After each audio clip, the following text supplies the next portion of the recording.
Елімізде төтенше жағдай, ал Нұр-Сұлтан мен Алматы қалаларында карантин режимі енгізілгендіктен жастар тойларын онлайн тойлай бастады. Дәл қазір біз Қазақстанда алғаш рет ата-анасынан бейне қоңырау арқылы ақ батасын алып, некесін онлайн қиған жас жұбайларға барып сұхбаттасатын боламыз.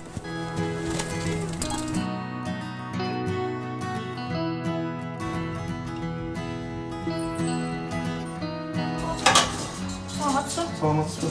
Алматы арнасынан боламыз. Қожам сізді неке қиюларыңызбен құттықтайды. Шаңырағы биік, керегесі берік, терезесі тең, қабырғасы кең. Еліміздің үлгілі отбасы болуларыңызға тілектеспіз. Рахмет. Төрлетіңіз. Азамат пен Әсел неке қию рәсімдерін ұлыстың ұлы күні әз наурыз мейрамына орай жоспарлаған. Құдалық пен ұзату неке қию Арыс қаласында 22 наурыз күні өту керек болатын. Алайда елімізде төтенше жағдай жарияланып, бұл салтанаттарды аяқ асты кейінге қалдыруға тура келді. Десе де екі жақтың үлкендері ойланып, бір сөзге тоқтам жасаған. Олар телефон арқылы танысып, келісіп, өздерінің ақ батасын бейне қоңырау арқылы берген екен. Шын айтсақ, бір 2 күнге дейін не істерімізді білмей жүрдік. Может, екі жасты өзіміз барып қайтамыз ба?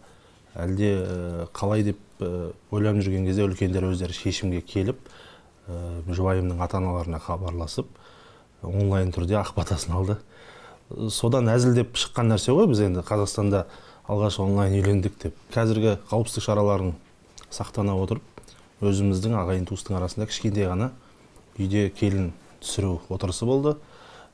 Мешіттен имам шақырып, ақ некемізді, ең бастысы Алланың алдындағы аманатпен, ата-ананың алдындағы аманатты жасадық. Сөйтіп шағын тойымыз, қазір үйде жатырмыз, балайын өткізіп.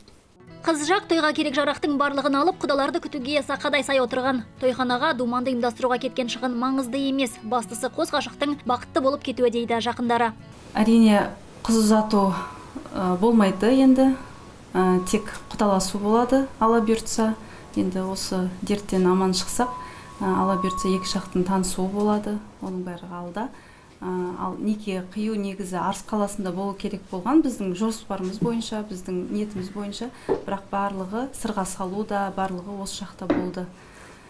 Оның барлығын жаңағы жұбайымның ата-анасы, әпкелеріміз телефон арқылы хабарласып, сол сырға салудың барлығын стол барысында барлығын көрсетті. Тойдың онлайн өтуі ақ тілектер ағынына кедергі болмады әлбетте. Керісінше бейне қоңырауға қосылып, ізгі лебіздерін айтам деушілер көп болды дейді жас жұбайлар. Азамат бауырым, Әсел, мына қазақтың жаңа жылында екеулеріңіз, бір бастарыңыз екеу болып, үлкен жаңа өмір бастап жатсыздар. Лайым ұзағынан болсын.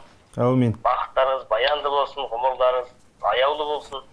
Адамның байлығы ұрпағының көптігінде дейді, сол ұл қыздарыңыз, немере шөберелеріңіз көп болып, Құдай қаласа шөпшектің қолынан су ішетін күнге жеткізсін. Ал ұл жақтан Арысқа 20 шақты адам бармақ болыпты. Олар барып қайтар билеттерін әлі де өткізіп жатыр. Асығыстық жоқ дейді. Себебі төтенше жағдайға байланысты билеттерін қайтарып жатқандар көп көрінеді. Киіттеріміз, құдаларға салатын міне бір пакет алтындарымыз, жағалы киімдеріміз 4 сүмкі міне дайын тұр.